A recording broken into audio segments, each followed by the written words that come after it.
Subscribe करिए hifi study channel को, bell icon को प्रेस कीजिए लेटेस्ट वीडियो अपडेट सबसे पहले पाने के लिए।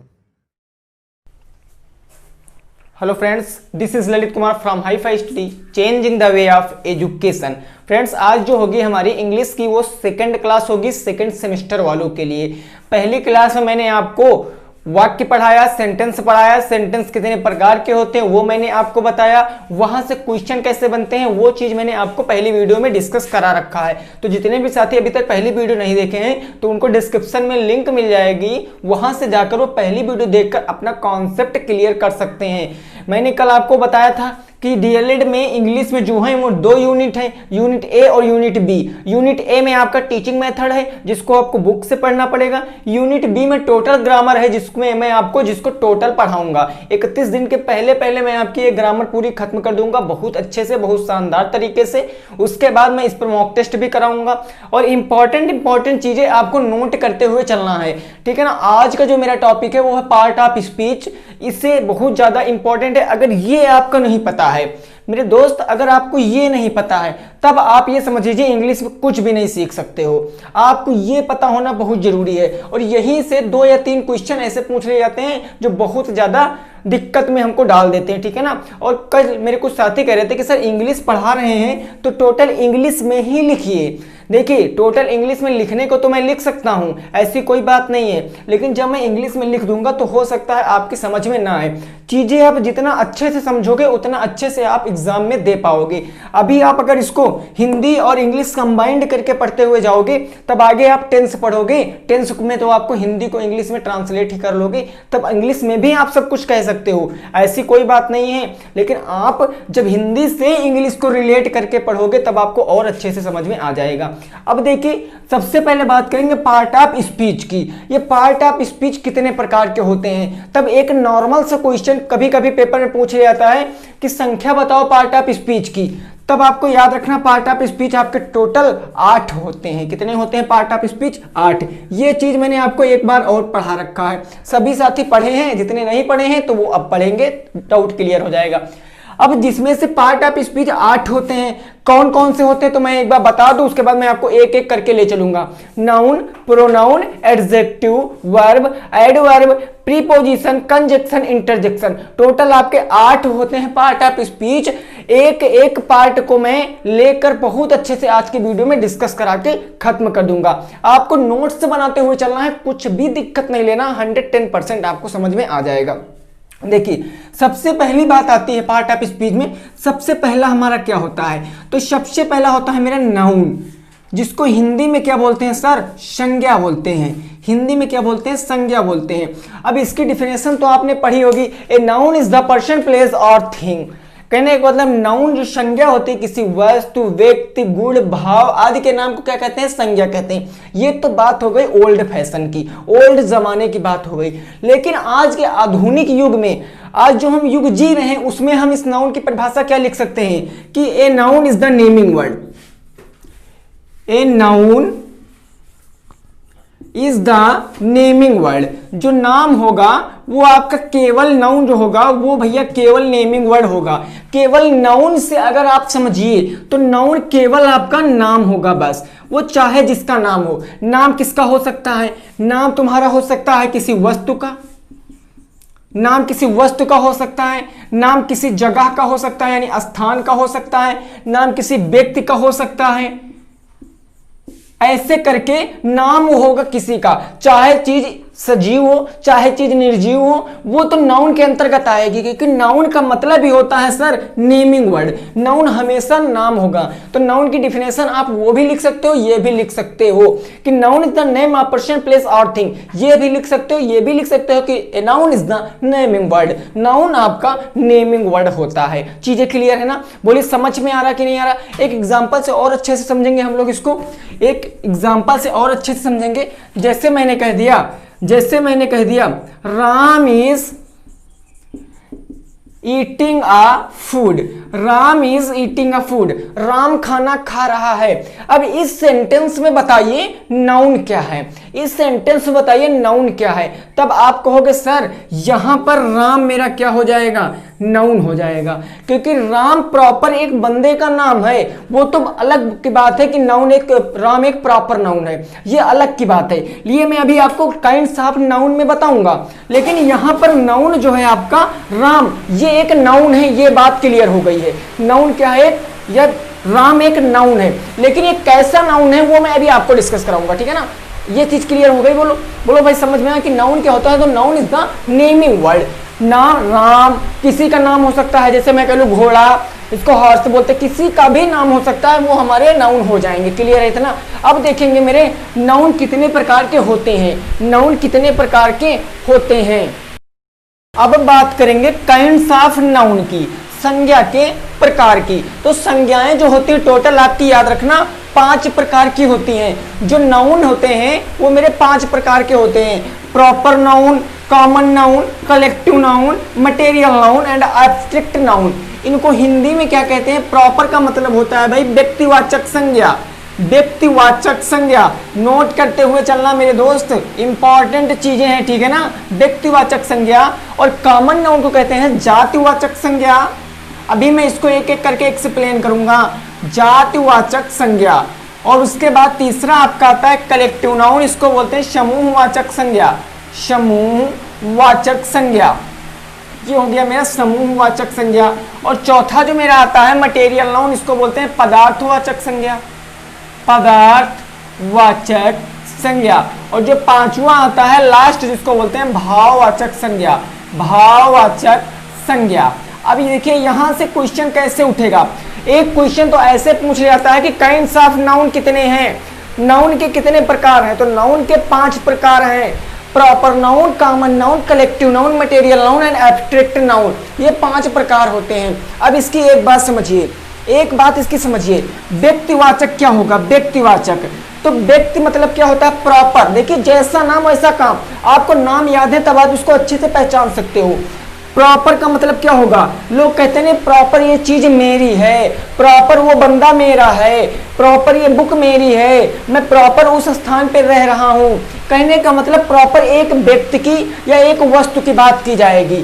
प्रॉपर किसी व्यक्ति की, किसी व्यक्ति या स्थान आदि की बात की जाएगी। किसी व्यक्ति या किसी स्थान आदि की बात की जाती है प्रॉपर नाउन में। प्रॉपर नाउन वे नाउन होते हैं जिसमें किसी व्यक्ति या किसी वस्तु या किसी स्थान की बात केवल की जाती है। सपोज देन, 1 मिनट के लिए मैंने कह दिया राम, तो राम क्या है आपका? प्रॉपर एक व्यक्ति है, एक व्यक्ति है, तो राम आपका क्या हो गया? प्रॉपर नाउन हो गया। जैसे मैंने कह दिया हरि, ये हरि क्या है आपका? एक व्यक्ति है, तो यहाँ पर ये प्रॉपर नाउन हो गया। मैंने कह दिया गंगा, मैंने कह दिया गंगा, अब ये गंगा क्या है? एक प्रॉपर नाउन है, क्योंकि ये नदी है, नदी है, प्रॉपर एक नदी है कि नहीं है, तो ये हमारी गंगा हो जाएगी प्रॉपर नाउन। अब एक बात याद रखना, जो प्रॉपर नाउन होगा, जो प्रॉपर नाउन होगा, इसका पहला लेटर, इसका पहला लेटर याद रखना, ये बात आपको समझने के लिए बहुत ज्यादा जरूरी है। इसका पहला लेटर बड़ा होता है बस, इसका पहला लेटर बड़ा होता है बस।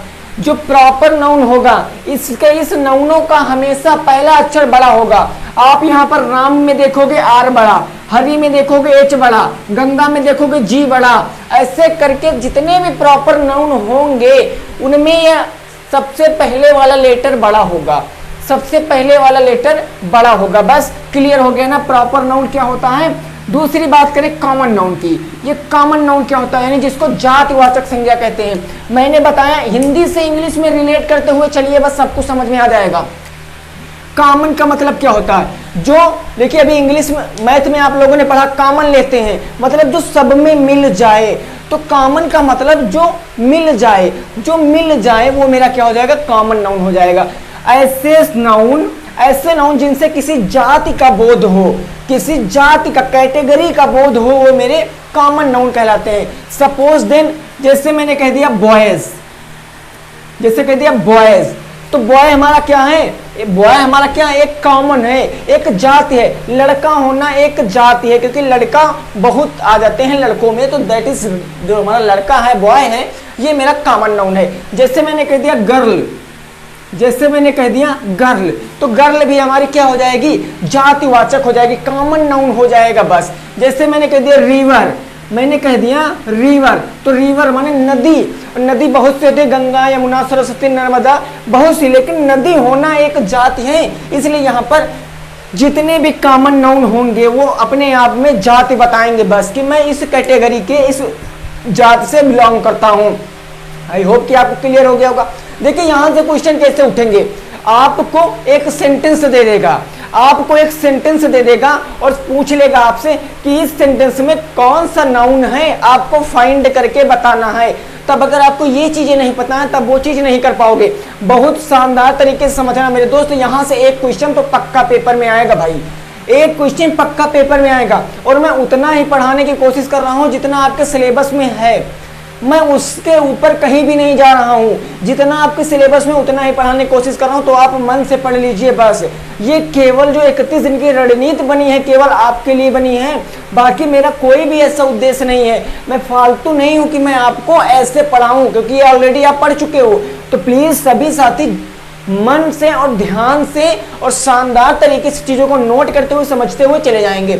हमने क्या सीखा, प्रॉपर नाउन क्या होता है, किसी व्यक्ति पर्सनल व्यक्ति की बात की जाएगी, कॉमन किसी जात की बात की जाती है, जैसे बॉय गर्ल रिवर ये सब। हेन, जैसे मैंने कह दिया हेन, तो हेन हमारी क्या हो जाएगी, एक हेन मुर्गी, तो मुर्गी हमारी क्या हो जाएगी, एक कॉमन नाउन हो जाएगी। चीजें क्लियर है। अच्छा अब तीसरे नाउन पे चलते हैं, कलेक्टिव नाउन।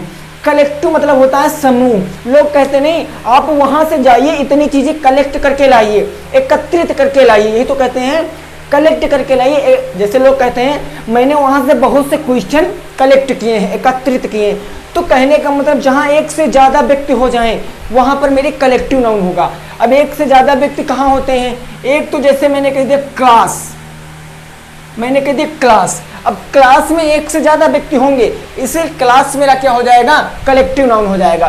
क्लास मेरा क्या हो जाएगा, कलेक्टिव नाउन, क्योंकि क्लास में लड़कियां भी होंगी लड़के भी होंगे जो कि एक दूसरे से ज्यादा होंगे, समूह में होंगे, बस समूह में होंगे, वो मेरे क्लास जो समूह है वो एक कलेक्टिव नाउन हो जाएगा।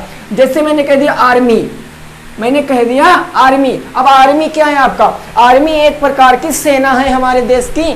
तो हम क्या करते हैं यहाँ पर, आर्मी में बहुत से जवान रहते हैं, लड़के भी लड़के भी रहते हैं, तो इसलिए आर्मी हमारा क्या हो जाएगा, समूहवाचक हो जाएगा। तो आई होप कि आपको ये क्लियर हो गया होगा। अभी मैं एग्जांपल से आपको समझाऊंगा, आपको होमवर्क भी दूंगा, पहले आप इतना समझ लीजिए बस। अभी मैं प्रोनाउन भी पहुंचूंगा, फिर सभी कुछ बताऊंगा, बस आप सही से नोट्स करते हुए समझते हुए चलना। बस चीजों को जितना कम हो सके उतना नोट करो और जितना ज्यादा हो सके उतना समझने का प्रयास करो, क्योंकि टाइम बहुत कम है। ओनली लेफ्ट ऑन 31 डेज, केवल 31 दिन बचे हैं बस आपकी स्टडी के पेपर में। केवल 31 दिन में आप 180 दिन का कोर्स अगर आप 31 दिन में पढ़ोगे तो सोचो आपको अपने कितने परसेंट देने होंगे। आपको अपना कम से कम 200% देना होगा, तब आप इन चीजों को समझ पाओगे। अगला आता है मेरा मटेरियल नाउन। अब ये तो अपने आप में अलग चीज ही है। मटेरियल का मतलब होता है पदार्थ, पदार्थवाचक संज्ञा। ये आप बहुत अच्छे से पहचान सकते हो, ये आप बहुत अच्छे से पहचान सकते हो। जैसे पदार्थ एक हो गया आपको वाटर, वाटर हो गया, वाटर मतलब पानी। पानी एक पदार्थ है भाई, आपको पता है पानी कैसा होता है, द्रव्य होता है, तो पानी एक आपका पदार्थ हो गया। जैसे मैंने कह दिया गोल्ड, गोल्ड क्या हो गया आपका, एक पदार्थ हो गया भाई। सब तो पदार्थवाचक संज्ञा है। मैंने कह दिया सिल्वर, क्या कह दिया सिल्वर, ये भी आपका क्या हो जाएगा, पदार्थवाचक संज्ञा हो जाएगा। मटेरियल नाउन आपके ये सब हो जाएंगे। लास्ट जो आता है ये बहुत ज्यादा इंपॉर्टेंट है, बहुत शानदार है। ये यहीं से सबसे ज्यादा क्वेश्चन पूछे जाते हैं, सबसे ज्यादा क्वेश्चन यहीं से पूछे जाते हैं कि एब्स्ट्रैक्ट नाउन क्या है। एब्स्ट्रैक्ट नाउन है भाववाचक संज्ञा क्या। तो ऐसी संज्ञाएं जिसमें हम अपने भाव प्रकट करते हैं मेरे भाववाचक संज्ञाएं कहलाती हैं, ठीक है ना। ऐसी संज्ञाएं जिसमें अपने दोष दशा या भाव को प्रकट करते हैं मेरी भाववाचक संज्ञाएं कहलाती है। और एक बात याद रखना, इन सभी संज्ञाओं को proper noun, common noun, collective noun, material noun, इनको छू सकते हैं, इनको टच कर सकते हैं, लेकिन जो मेरा एब्स्ट्रैक्ट नाउन है, भाववाचक संज्ञा है सर, इनको ना तो छू सकते हैं ना तो टच कर सकते हैं, केवल इनको महसूस कर सकते हैं, फीलिंग्स की बता सकते हैं, बस ये मेरा होता है एब्स्ट्रैक्ट नाउन। फॉर एग्जाम्पल, अब एग्जाम्पल से जैसे मैंने आपको कह दिया, आपको ब्रेवरी, ब्रेवरी ब्रेवरी, इसका मतलब क्या होता है बहादुरी। इसका मतलब क्या होता है ब्रेवरी मतलब बहादुरी। तो बहादुरी क्या आपको छू सकते हो, टच कर सकते हो। बहादुरी होना उसका एक भाव बता रहा, उसकी एक जाति बता रहा है कि वो बहादुर है, वो बहादुर है। बहादुरी मेरी क्या हो जाएगी, एब्स्ट्रैक्ट नाउन हो जाएगी। सर इसका मतलब ये पदार्थ भाववाचक हो जाएगी। कैसे हो जाएगी, भाववाचक। एक और एग्जांपल जैसे मैंने कहा हॉनेस्टी। हॉनेस्टी मतलब क्या होता है, हॉनेस्टी मतलब होता है ईमानदारी। लोग कहते हैं honesty is the best policy, ईमानदारी सबसे बड़ा कर्म है, लोग कहते नहीं। तो हॉनेस्टी मेरी क्या हो जाएगी भाई, भाव है। तो भाव का मतलब ये एब्स्ट्रैक्ट नाउन हो जाएगी। ऐसे बहुत से एग्जांपल आप देख सकते हो। जैसे मैं कह दूं काइंडनेस, काइंडनेस, ब्यूटीफुल, ये सब क्या हो जाएगा आपका, ये सब आपके भाववाचक संज्ञा हो जाएंगे। तो आई होप कि आपको संज्ञा क्लियर हो गया होगा। एक बार फिर से रिवीजन कर लो। प्रॉपर नाउन का मतलब व्यक्तिवाचक संज्ञा, ऐसे नाउन जिसमें किसी व्यक्ति, किसी वस्तु, किसी स्थान की केवल बात की जाती है, मेरे प्रॉपर नाउन। तो suppose then Ram, Hari, Ganga, it is C. अगला कॉमन नाउन, कॉमन का मतलब जाति। ऐसे नाउन जिसमें किसी एक जात की बात की जाती है, एक कास्ट की बात की जाती है, मेरे कॉमन नाउन कहलाते हैं। जैसे बॉय होना एक कॉमन है, रिवर, गर्ल, हैन, ये सब मेरे क्या हो जाएंगे, कॉमन नाउन हो जाएंगे। कलेक्टिव नाउन, समूहवाचक, जहां पर एक से अधिक बंदे देखो वो मेरे कलेक्टिव नाउन हो जाएगा। जैसे क्लास, आर्मी, ऐसे बहुत से, आर्मी बटालियन में होती है, बहुत से लोग होते हैं, तो ये मेरे समूहवाचक हो गए। अगला मटेरियल नाउन, कोई भी पदार्थ, चाहे वो सोना हो, चाहे वो चांदी हो, चाहे वो तांबा हो, चाहे वो पीतल हो, चाहे पानी हो, सब हमारे क्या हो जाएंगे, पदार्थवाचक संज्ञाएं हो जाएंगी। लास्ट आता है एब्स्ट्रैक्ट नाउन, जिसमें अपनी फीलिंग बताते, भावनाएं बताते हैं कि वो सुंदर है, वो बदसूरत है, और वो ईमानदार है, वो खराब है, वो बेईमान है। ये सब हमारे क्या हो जाएंगे, एब्स्ट्रैक्ट नाउन हो जाएंगे। आई होप कि आपको नाउन क्लियर हो गया होगा। अगर नाउन क्लियर हो गया हो तो पूरे का स्क्रीनशॉट लीजिए। फिर पहुंचेंगे पार्ट ऑफ स्पीच के सेकंड पार्ट पर, जिसको बोलते हैं प्रोनाउन। स्क्रीनशॉट ले लीजिए।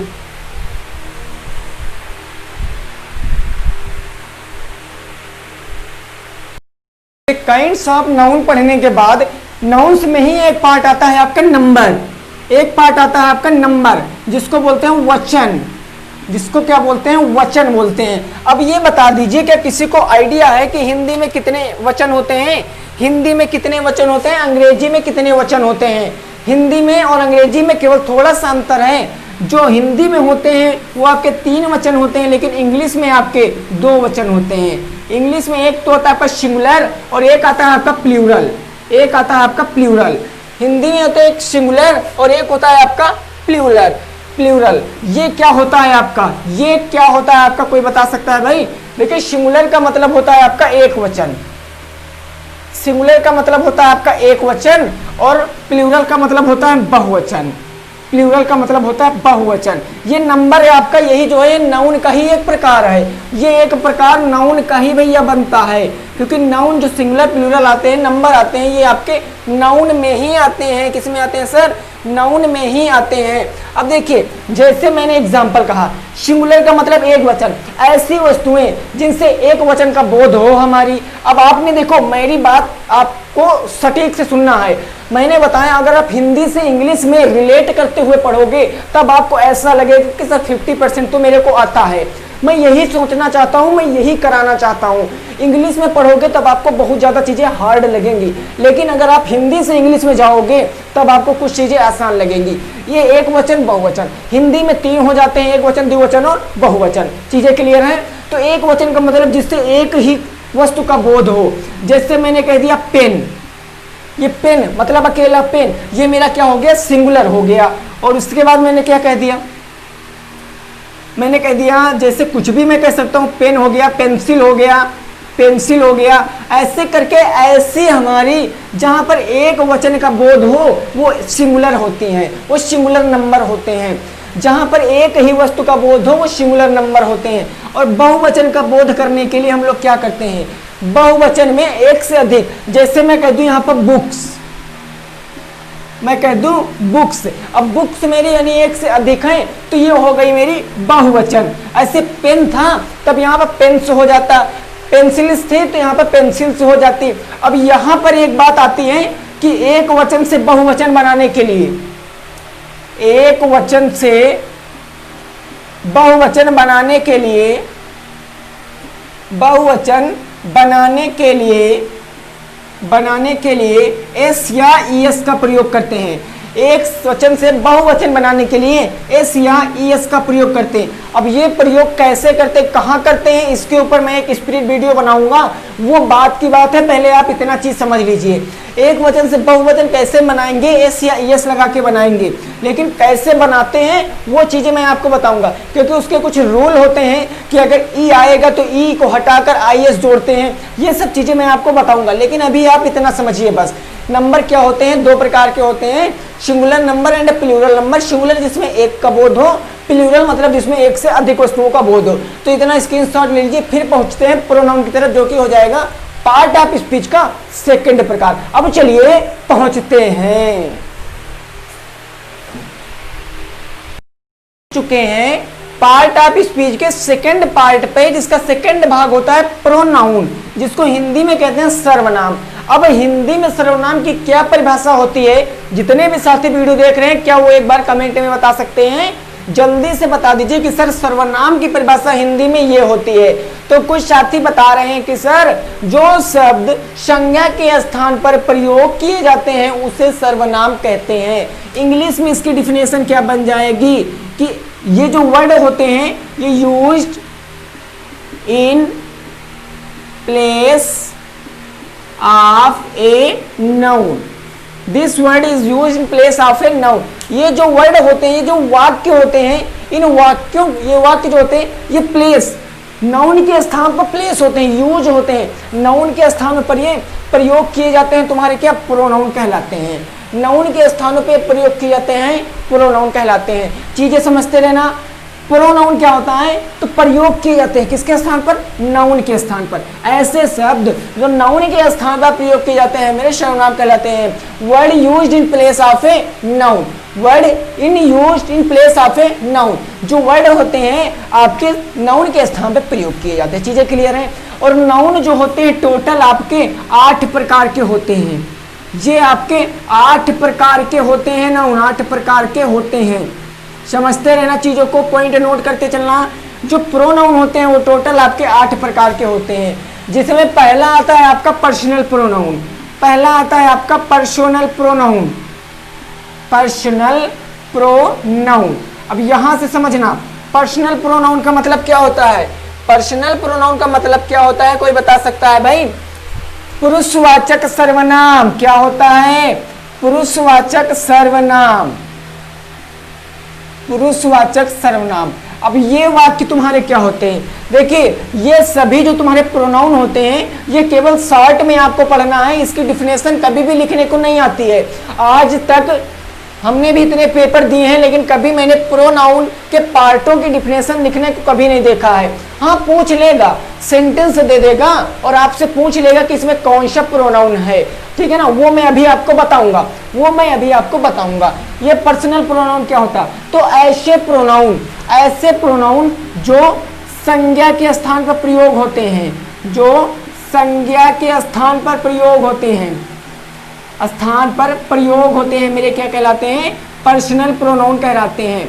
संज्ञा के स्थान पर प्रयोग होते क्या कहलाते हैं मेरे, पर्सनल प्रोनाउन कहलाते हैं। सपोज देन, जैसे मैंने कह दिया राम इज गोइंग, मैंने कह दिया राम इज गोइंग। अब इसमें क्या आपको कोई प्रोनाउन लिख रहा है, नहीं लिख रहा, राम मिल गया जो कि आपका एक प्रॉपर नाउन है। लेकिन मैं इसी सेंटेंस को कुछ ऐसे लिख दूं, ही इज गोइंग, मैंने लिख दिया ही इज गोइंग। अब यहां पर बात को पकड़ लीजिए बस, यहां पर नाउन क्या था आपका, राम था, और राम के स्थान पर क्या प्रयोग हो गया, ही प्रयोग हो गया। ये हो गया आपका प्रोनाउन, कौन सा pronoun, personal pronoun. Personal pronoun क्या होते हैं, ऐसे प्रोनाउन जो संज्ञा के स्थान पर प्रयोग किए जाते हैं मेरे पर्सनल प्रोनाउन होते हैं। चीजें समझते रहना, ऐसे प्रोनाउन जो संज्ञा के स्थान पर प्रयोग किए जाते हैं मेरे पर्सनल प्रोनाउन कहलाते हैं। समझ गए ना, स्क्रीनशॉट लीजिए। फिर पर्सनल प्रोनाउन को 3 कैटेगरी में डिवाइड किया गया, कौन कौन से वो मैं आपको बता रहा हूं। देखिए यहां पर जो पर्सनल प्रोनाउन है इनको 3 कैटेगरी में डिवाइड किया गया। पहला आता है आपका फर्स्ट पर्सन,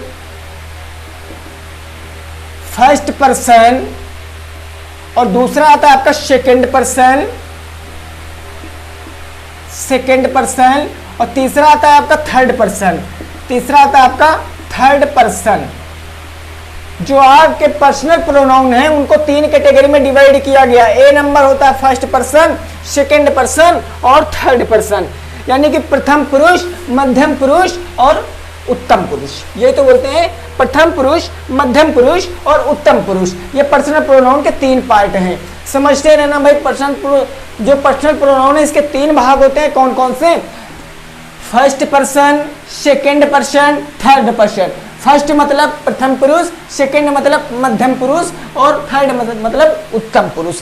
अब देखिए, यहां से मैं 3 सेंटेंस लिखूंगा, यहां से मैं 3 सेंटेंस लिखूंगा और आपको और अच्छे से समझाते हुए चला जाऊंगा, ठीक है ना।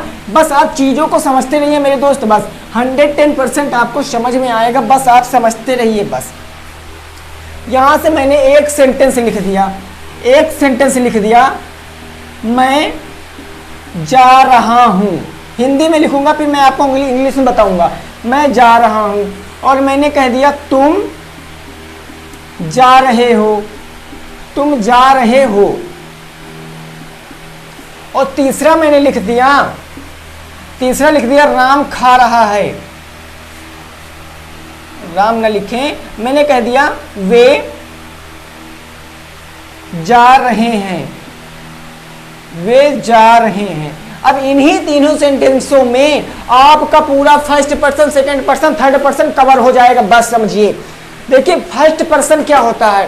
फर्स्ट पर्सन जो होते हैं उसमें मैं खुद अपनी बात करता हूं, मैं अपनी बात करूंगा, वो मेरे फर्स्ट पर्सन हो जाएंगे। चीजें समझते रहना, जहां मैं अपनी बात करूंगा वो मेरे फर्स्ट पर्सन हो जाएंगे। और फर्स्ट पर्सन जो होते हैं आपके, जो फर्स्ट पर्सन होते हैं आपके, वो कौन सा? देखिए यहां पर क्या कह रहा हूं, मैं जा रहा हूं, इसकी इंग्लिश बन जाएगी I am going, I am going, यही तो बन जाएगी। तो यहाँ पर आई मतलब मैं खुद, यहाँ पर तो आई क्या हो जाएगा आपका? फर्स्ट पर्सन हो जाएगा, फर्स्ट पर्सन प्रोनाउन हो जाएगा आपका। क्या? आई हो जाएगा फर्स्ट पर्सन प्रोनाउन। चीजें क्लियर हैं? मैंने कह दिया सेकंड पर्सन क्या है।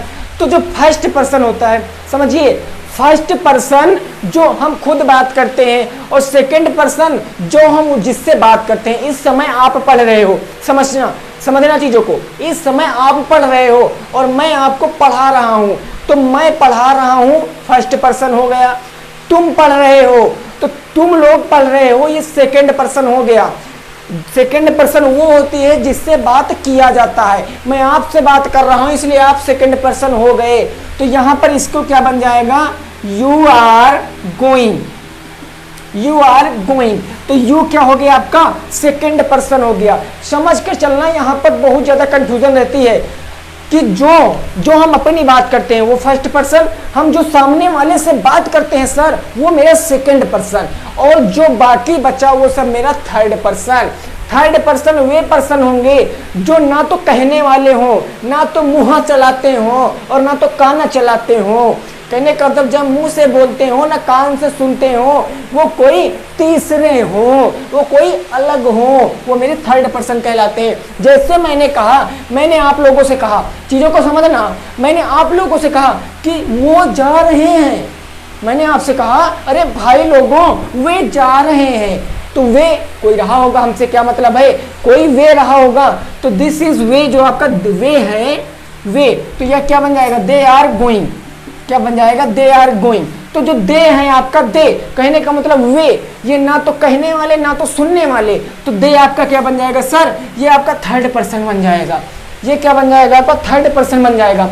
यहां से केवल आप इतनी बात समझ लीजिए सर, फर्स्ट पर्सन होते हैं जो बोलते हैं, बस जो हम लोग हैं वो फर्स्ट पर्सन है, और जो सेकंड पर्सन है जो सुनने वाला है, जो कहने वाला वो फर्स्ट पर्सन, जो सुनने वाला सेकंड पर्सन, और जो दोनों नहीं है, जो कोई तीसरा है, वो मेरा थर्ड पर्सन हो जाएगा। चीजें क्लियर हैं? स्क्रीनशॉट लीजिए, मैं अभी आपके सामने सारणी बनाऊंगा, उससे आपको और अच्छे से क्लियर करा दूंगा, ठीक है ना।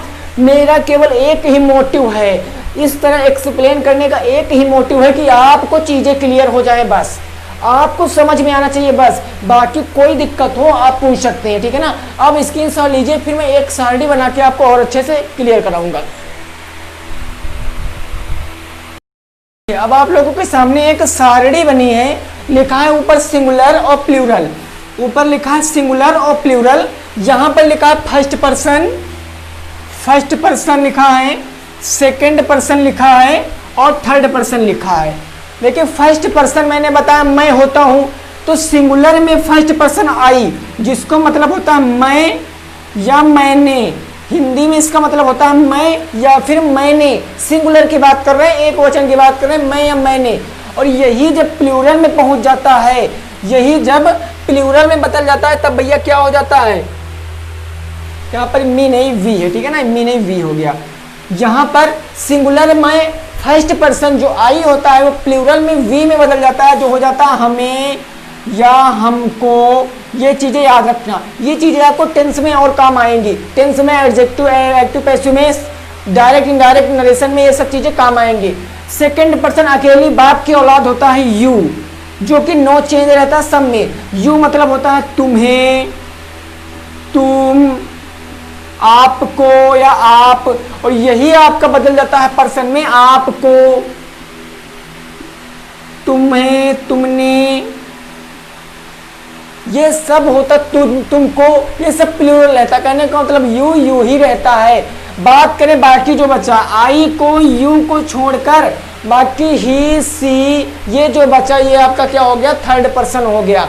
अब थर्ड पर्सन ही और सी ये काहे में बदल जाता है, दे में। ही माने वह और शी माने भी वह होता है। आप लोग जानते हो ही माने वह होता है, सी माने भी वह होता है। लेकिन ही का मतलब होता है जहां पर मेल की बात करेगा, और सी का मतलब होता है फीमेल। सी कहाँ लगाएंगे, जहां पर फीमेल की बात करेगा। अब आप कहोगे सर कि आपने बताया था कि ही जो होता है वो हिम में चेंज होता है और सी जो होता है वो हर में चेंज होता है। अब आपके मन में यही डाउट आएगा कि सर ही हिम में चेंज होता है, सी हर में चेंज होता है। तो मैंने भी तो कहा कि ये चेंज होता है, ये चेंज होता है, लेकिन ये ही, सी, हिम और हर में कब चेंज होगा, जब ये ऑब्जेक्टिव केस होगा। जब ये ऑब्जेक्टिव केस होगा, कहने का मतलब ही, सी जब ऑब्जेक्ट में आएगा तब ही को हिम और सी को हर में बना देंगे। लेकिन जब ही, सी मेरा सिंगुलर होगा और उसको प्लूरल में बताएंगे, तब वहां पर हम लोग दे लगाएंगे। क्या लगाएंगे, दे लगाएंगे। चीजें क्लियर हैं भाई, समझ में आ रहा कि नहीं आ रहा? इसको मैं अभी आपको बताऊंगा, जब वाक्य बताऊंगा तब आपको और अच्छे समझ में आएगा। जब मैं सेंटेंस लिखूंगा तब और अच्छे समझ में आएगा। अभी आप केवल इतना सारणी ही बनाइए और इतना चीजें समझिए बस। जो चीज आपके लिए लाभकारी है मैं वही बताने की कोशिश कर रहा हूं। मैं आपको आउट ऑफ सिलेबस नहीं ले चल रहा हूं, मैं आपको सिलेबस के बाहर बिल्कुल भी नहीं ले जाऊंगा, क्योंकि दिन बचे हैं आपके 31, और 31 दिन के पहले हमको कम से कम 20 दिन में ये कोर्स खत्म करके 10 दिन आपके मॉक टेस्ट के लिए बचा के रखने हैं, तो रखने हैं। तो आपको अपना 200% देना होगा। मैं अपनी पूरी कोशिश करता हूं कि मैं आपको जितना हो सके उतना दे दूं, ठीक है ना। स्क्रीनशॉट लीजिए। फिर पहुंचते हैं प्रोनाउन के सेकंड पार्ट पे। प्रोनाउन के सेकंड पार्ट पे पहुंचते हैं, जल्दी से स्क्रीनशॉट ले लीजिए सभी साथी।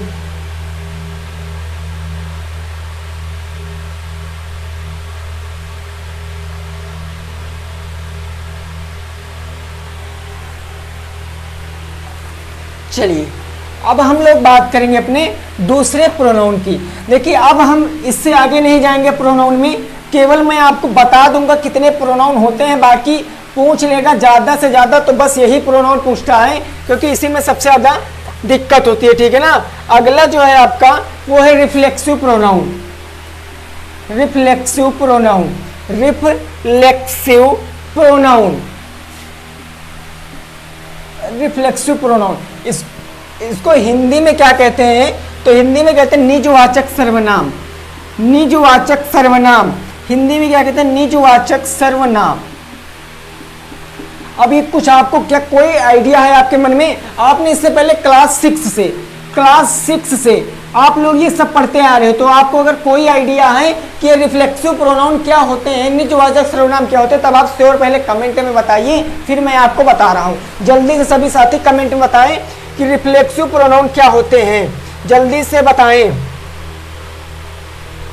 बहुत शानदार, बहुत शानदार, जल्दी से बताएं भाई।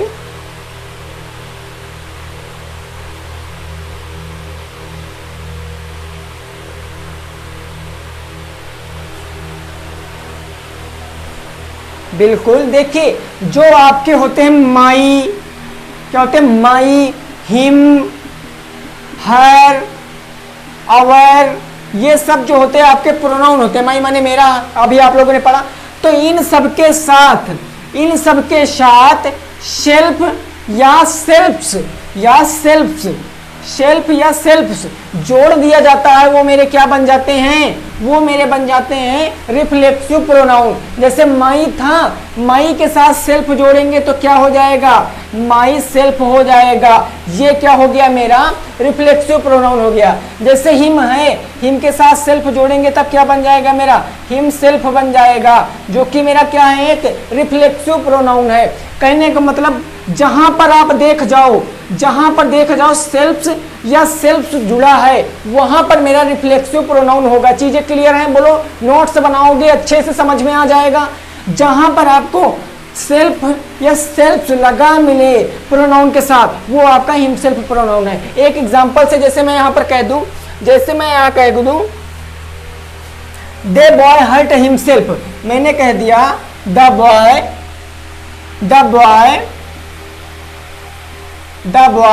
Hurt himself. तो यहां पर द बॉय ये आपका नाउन है और हर्ट कर रहा है वो किसको, अपने आप को, खुद को। तो himself it is my reflexive pronoun. समझ रहे हो ना, चीजें क्लियर हैं। जहां पर सेल्फ या सेल्फ्स लिखा मिल जाए किसी सेंटेंस में, किसी प्रोनाउन में सेल्फ या सेल्फ्स लगा मिल जाए, वो मेरा यहां पर रिफ्लेक्सिव प्रोनाउन होगा। अब ये चीज समझ लीजिए, अभी मैंने आपको क्या बताया था, देखिए आपको मन से मेरे दोस्त पढ़ना है, ठीक है ना, मन से पढ़ना है, चाहे जो हो जाए, आपको भैया मेहनत करनी ही पड़ेगी। जैसे मैं इसी सेंटेंस को लिख दिया, मैंने लिख दिया द बॉय हर्ट हिमसेल्फ। तो यहां पर देखिए, यहां पर हिम आपका क्या है, हिम आपका क्या है बताइए, हिम क्या आपका एक ऑब्जेक्ट है कि नहीं है, ऑब्जेक्ट है कि नहीं भैया हिम, और हिम हमारा क्या है, प्रोनाउन है। हिम क्या है, मेरा एक प्रोनाउन है, ऑब्जेक्टिव प्रोनाउन है, आप लोग पढ़े हो ना, प्रोनाउन है ऑब्जेक्टिव। तो प्रोनाउन के साथ क्या लगा मिल गया, सेल्फ लगा मिल गया, इट इज माई, इसलिए हमारा क्या हो जाएगा, रिफ्लेक्सिव प्रोनाउन हो जाएगा। चीजें क्लियर, समझ में आ गया रिफ्लेक्सिव प्रोनाउन क्या होता है। अब बात करेंगे तीसरे प्रोनाउन की। तीसरा प्रोनाउन हमारा क्या होता है, तीसरा प्रोनाउन हमारा क्या होता है, जल्दी से भाई बता दीजिए। तीसरा होता है डिमॉन्स्ट्रेटिव प्रोनाउन। डिमॉन्स्ट्रेटिव प्रोनाउन, ये प्रोनाउन क्या होता है, देखिए मैं केवल आपको हल्का सा प्रोनाउन और बताऊंगा, उसके बाद फिर आगे नहीं जाएंगे हम, आगे नहीं जाएंगे। तीसरा प्रोनाउन होता है मेरा डिमॉन्स्ट्रेटिव प्रोनाउन। डिमॉन्स्ट्रेटिव प्रोनाउन, इसको हिंदी में क्या कहते हैं, हिंदी में क्या कहते हैं, कोई बता सकता है भाई, संकेतवाचक सर्वनाम। क्या कहते हैं, संकेतवाचक सर्वनाम कहते हैं। सर नोट कर लेना, ये लास्ट प्रोनाउन होगा, इसके आगे आपके सिलेबस में नहीं है, इसके आगे आपके सिलेबस में नहीं, वैसे था ये भी नहीं, लेकिन मैं आपको एक ज्यादा बता दे रहा हूँ, क्या पता यहाँ से पूछ लें, कोई दिक्कत नहीं है भाई, आप साथ में नोट्स बनाते रहिए बस। तो आपको कोई आइडिया है कि ये जो है आपके डिमॉन्स्ट्रेटिव प्रोनाउन ये क्या होते हैं, जल्दी से बता दीजिए। संकेतवाचक प्रोनाउन क्या होते हैं भाई, जल्दी से बता दीजिए। बहुत शानदार भाई, बहुत शानदार, जी जी बिल्कुल।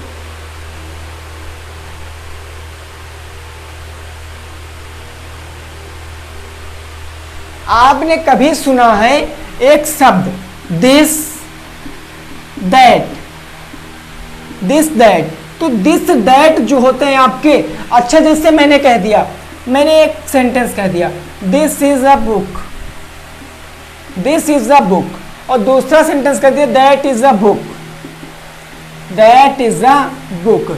तो यहां पर एक आया दैट और एक आया दिस, ये दोनों शब्द, इसका मतलब होता है यह और इसका मतलब होता है वह, तो ये बनेगा वह बुक। मैं ऐसे तो बताऊंगा वह बुक है, मैंने संकेत किया, बोलो मैंने संकेत किया कि वह बुक है, यहां पर भी मैंने तो संकेत किया कि ये बुक है, मैंने कहा ये बुक है, तो मैंने संकेत किया। तो आपके जो दिस और दैट होते हैं वो सिंगुलर होते हैं, सिंगुलर डिमॉन्स्ट्रेटिव प्रोनाउन। दिस और दैट आपके सिंगुलर डिमॉन्स्ट्रेटिव प्रोनाउन होते हैं। यही प्लूरल बदलने के लिए आपको दिस या दोस कन्वर्ट कर देना पड़ेगा, दिस को दिस में और दैट को दोज में, बस दिस को दिस में और दैट को दोज में, दैट्स क्लियर, मेरा बन जाएगा। चीजें समझ रहे हो ना। संकेतवाचक भाई दो ही प्रकार के हो सकते हैं, या तो वह या तो यह, या तो वह या तो यह। जैसे मैं कह दूं कि वह पढ़ रहा है, तो दिस इज अ रीडिंग। चीजें क्लियर। लेकिन यहां पर ही लगेगा। लेकिन मैं कह दूं वह मेज है, तो दिस इज अ बेंच। तो वह मेज है, मैंने इशारा किया, तो इसलिए वहां पर दिस क्या बन जाएगा, मेरा डिमॉन्स्ट्रेटिव प्रोनाउन बन जाएगा, वो भी सिंगुलर का। चीजें क्लियर हैं। अब मैं सिंगुलर अब प्रोनाउन को आगे नहीं ले चलूंगा। अब मैं सीधे तीसरे पार्ट पे आते हैं, पार्ट ऑफ स्पीच के। देखते क्या हो जाएगा। इससे आगे भी प्रोनाउन होते हैं। मैंने केवल आपको 3 बताया, 5 नहीं बताया, क्योंकि 3 ही आपके सिलेबस में दिए गए। हो सकता है 5 आपको चौथे सेमेस्टर में दिए गए हो पूरे विधिवत तरीके से। तो बस इतना से पढ़िए बस। अब बात करेंगे तीसरे पार्ट ऑफ स्पीच की। तीसरा क्या होता है मेरा पार्ट ऑफ स्पीच। बहुत शानदार भाई, बिल्कुल भाई। चलिए अब देखेंगे हम लोग अपना तीसरा पार्ट क्या होता है मेरा। तीसरा पार्ट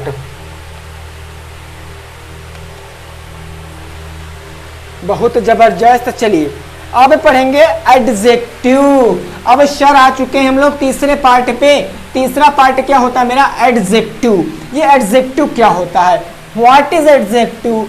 तो आप लोग हिंदी में बताइए एडजेक्टिव को हिंदी में क्या कहते हैं। एडजेक्टिव को हिंदी में क्या कहते हैं। तीसरा जो मेरा होता है वो होता है एडजेक्टिव। क्या होता है, एडजेक्टिव। जिसको हिंदी में क्या बोलते हैं जरा बता दीजिए। सर हिंदी में क्या बोलते हैं, जल्दी से बता दीजिए भाई। सभी साथी एक बार जल्दी से बता दें कि एडजेक्टिव को हिंदी में क्या बोलते हैं। तो एडजेक्टिव को हिंदी में बोलते हैं विशेषण। क्या बोलते हैं, विशेषण।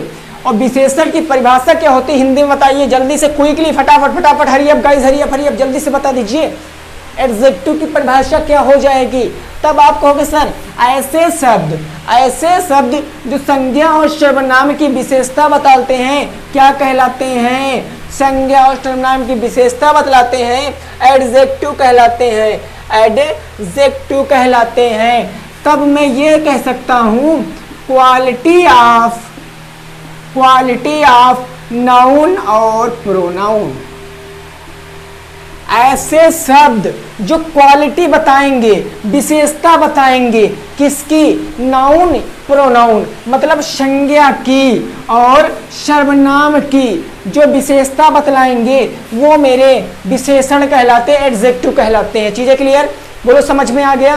कि quality of noun and pronoun, noun और प्रोनाउन, ऐसे शब्द जो नाउन और प्रोनाउन की विशेषता बतलाते हैं मेरे एडजेक्टिव कहलाते हैं। अब एक बात समझिए, ये तो परिभाषा हो गई, लेकिन अगर एडजेक्टिव को आप संधि विच्छेद करोगे, इसको तोड़ोगे मरोड़ोगे कुछ भी करोगे, तब एडजेक्टिव आपका 2 शब्दों से मिलकर बना, एक एड और एक जेक्टिव। एक एड एक जेक्टिव, एड हो गया एड प्लस जेक्टिव। अब जेक्टिव का मतलब होता है नाउन या फिर प्रोनाउन। ऐसे शब्द जो नाउन या फिर प्रोनाउन के साथ जुड़े होंगे, ऐड मतलब जुड़े होंगे, ऐसे शब्द जो नाउन या प्रोनाउन के साथ जुड़े होंगे वो मेरे क्या कहलाएंगे, एडजेक्टिव कहलाएंगे। क्लियर, ऐसे शब्द जो नाउन और प्रोनाउन के साथ जुड़े होंगे मेरे एडजेक्टिव कहलाएंगे। जैसा नाम वैसा काम। चीजें क्लियर हैं। अब एग्जाम्पल देखिए, ठीक है ना, एग्जाम्पल देखिए। बहुत शानदार भाई, बहुत ही शानदार। चलिए बहुत जबरदस्त। अब देखिए एडजेक्टिव भी आपके कई प्रकार के होते हैं, लेकिन मैं इसके प्रकार नहीं बताऊंगा क्योंकि ये आपके सिलेबस में नहीं है। जैसे मैंने कह दिया Mohan is a good boy, मैंने कह दिया Mohan is a good boy. अब बताइए बॉय क्या है आपका, लड़का है, ये बॉय क्या है आपका, बताइए जरा, बॉय क्या है आपका। तब आप कहोगे सर बॉय मेरा एक नाउन है। क्या है, नाउन है। लेकिन कैसा नाउन है, तब आप कहोगे सर ये कॉमन नाउन है, यानी जातिवाचक है, ये जातिवाचक संज्ञा है।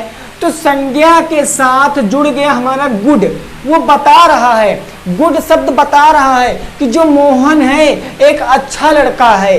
तो अच्छाई बताई जा रही है ना, क्वालिटी बताई जा रही है, विशेषता बतलाई जा रही है। तो गुड क्या बन जाएगा मेरा, एडजेक्टिव बन जाएगा। गुड क्या बन जाएगा, एडजेक्टिव बन जाएगा। जैसे मैं कहूँ you are a great student, you are a great student. Student मतलब क्या हो गया? विद्यार्थी। स्टूडेंट मतलब विद्यार्थी, जो कि क्या है? विद्यार्थी होना क्या है आपकी? विद्यार्थी आपका कलेक्टिव प्रोनाउन है। विद्यार्थी बहुत से होते हैं, कलेक्टिव प्रोनाउन और प्रोनाउन है। और नाउन की विशेषता ग्रेट मतलब महान। जो विद्यार्थी है क्या है? महान है। आप सभी महान हो, तो आपकी महानता के लिए आप महान हो। इसी बात पे फटाफट भैया लाइक मार दीजिए। आप लोग महान हो, जल्दी से लाइक मार दीजिए मेरे दोस्त। फटाफट वीडियो को शेयर कर दीजिए।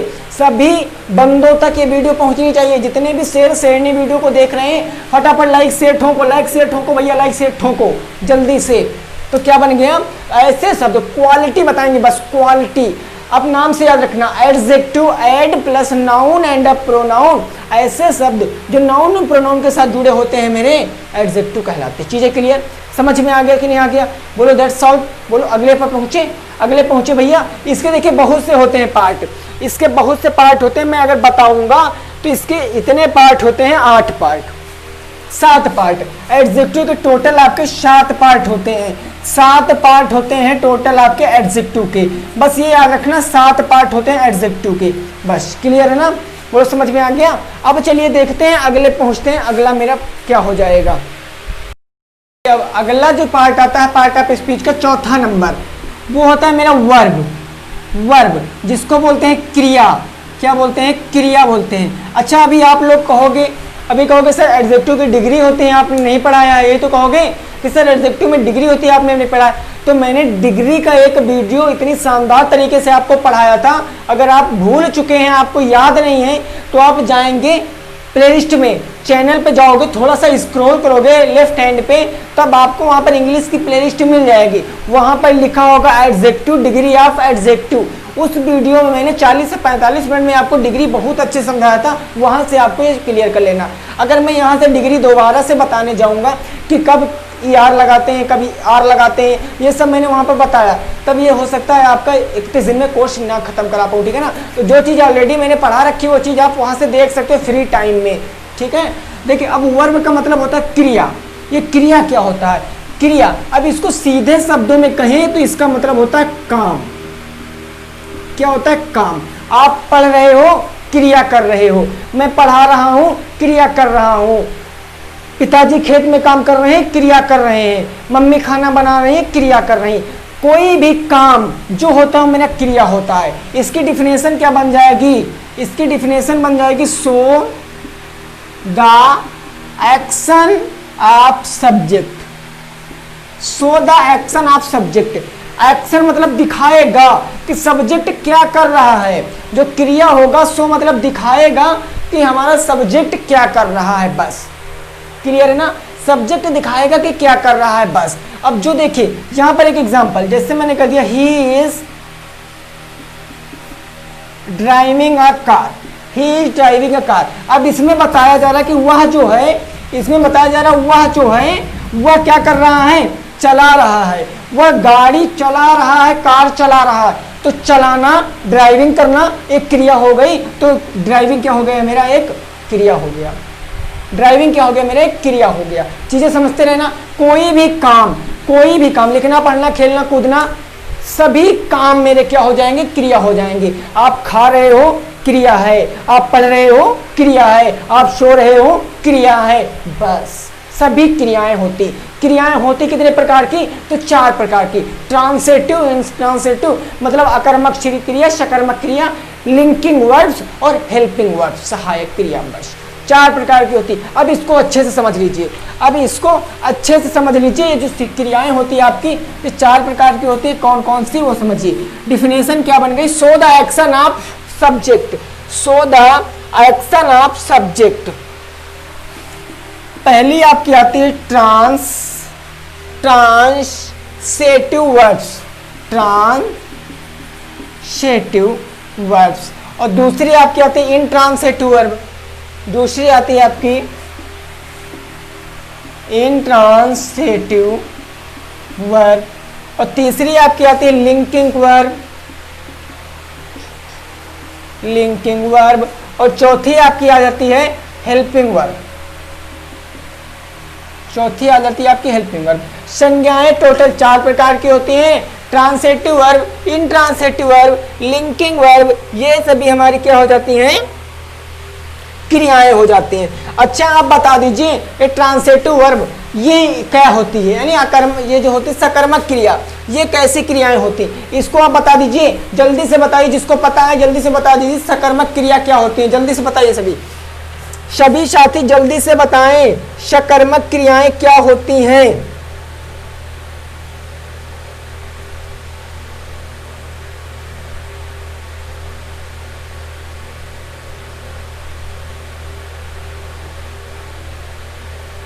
बहुत शानदार, बहुत शानदार।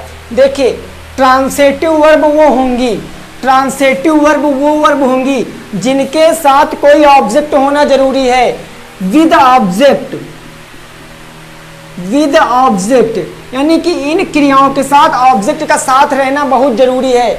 जो तुम्हारे ट्रांसिटिव वर्ब होंगी, सकर्मक क्रियाएं होंगी, क्या होंगी, सकर्मक क्रिया होगी, उनके साथ ऑब्जेक्ट का रहना जरूरी है। एक एग्जाम्पल, जैसे मैंने एक एग्जाम्पल क्या बता दिया, मैंने कह दिया my brother, BROTHER, my brother loves me, मैंने कह दिया माई ब्रदर लव्स मी, मेरा भाई, लव्स माने प्यार करता है, मी माने मुझसे, तो यहां पर मी क्या आ गया, मेरा ऑब्जेक्ट आ गया, तो ऑब्जेक्ट लगा है और ये क्या हो जाएगी, मेरी ट्रांसिटिव वर्ब हो जाएगी। प्यार करना मेरी क्या हो जाएगी, ट्रांसिटिव वर्ब हो जाएगी, दैट्स ऑल। ट्रांसिटिव क्या हो जाएगी, मेरी एक ऑब्जेक्ट हो जाएगा, ऑब्जेक्ट के साथ जुड़ी है इसलिए मेरी हो जाएगी, ठीक है ना। अगला आता है इंट्रांसिटिव, मतलब अकर्मक। अब जो अकर्मक होता है वो सकर्मक का जस्ट उल्टा होता है। अकर्मक जो होता है वो सकर्मक का जस्ट उल्टा होता है। इसमें ऑब्जेक्ट विद होना चाहिए, नहीं विद ऑब्जेक्ट होना चाहिए, लेकिन इसमें ऑब्जेक्ट जरूरी नहीं। इसमें आप कह देते हैं I am reading a book, तो रीडिंग क्या हो जाएगी, मेरी एक ट्रांसिटिव, इंट्रांसिटिव वर्ब हो जाएगी। क्लियर है ना। अब बात करें लिंकिंग वर्ब की। तीसरा हमारा क्या आता है, लिंकिंग वर्ब। तीसरा आता है हमारा लिंकिंग वर्ब। कि लिंकिंग वर्ब क्या होता है, तो ऐसी वर्ब, ऐसी क्रियाएं जो सब्जेक्ट को कॉम्प्लीमेंट से जोड़ने का काम करती हैं, मेरी लिंकिंग वर्ब कहलाती हैं। जो सब्जेक्ट को कॉम्प्लीमेंट से जोड़ती हैं, जैसे is, am, are, do, does, ये सब आपके लिंकिंग वर्ब हो जाएंगी। और इन्हीं वर्बों को हम लोग मेन वर्ब भी कहते हैं, इन्हीं वर्बों को हम लोग मेन वर्ब भी कहते हैं, याद रखना, ठीक है ना। इन्हीं वर्बों को मेन वर्ब भी कहते हैं। अब लास्ट आता है आपका हेल्पिंग वर्ब। हेल्पिंग वर्ब जो होते हैं, आप टेंस में देखे होंगे, टेंस में आपकी हेल्पिंग वर्ब लगी होती हैं जो वाक्य को कंप्लीट करती हैं। इन्हीं वर्ब टेंस में भी लगती हैं। चीजें क्लियर है भाई।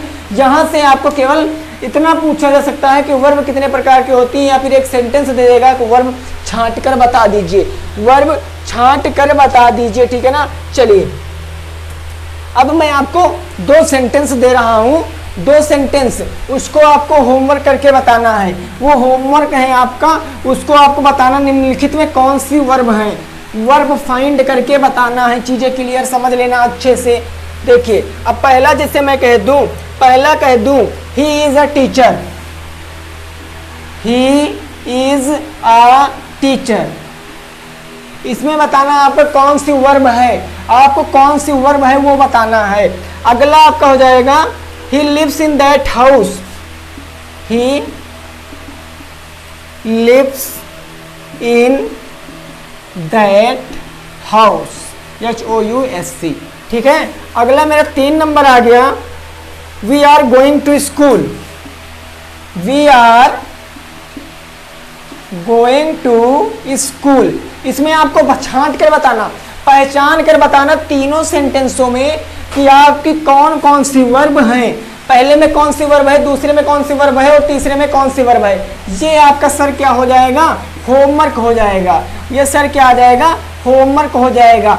तो आई होप कि आपको ये समझ में आया। आज 4 नंबर तक पढ़ा है भाई, बड़ा ही थी मेरा जो पार्ट ऑफ स्पीच है उसका पार्ट बहुत बड़ा, वो बहुत दिन में खत्म होगा, लेकिन मैं जितना आपको सिलेबस के हिसाब से ले चल रहा हूँ, कितनी सिलेबस के हिसाब से, तो इसलिए मैं आपको इसको 2 वीडियो में खत्म कर रहा हूँ। एक आज की वीडियो, एक जो कल आएगी वो इसके आगे की वीडियो होगी, जिसमें से आपको प्रीपोजिशन और कंजक्शन बहुत जबरदस्त तरीके से पढ़ना है। क्योंकि वही पेपर में रिक्त स्थान भरने में आ जाता है। तो आई होप कि आपको क्लियर हो गया होगा, समझ में आ गया होगा।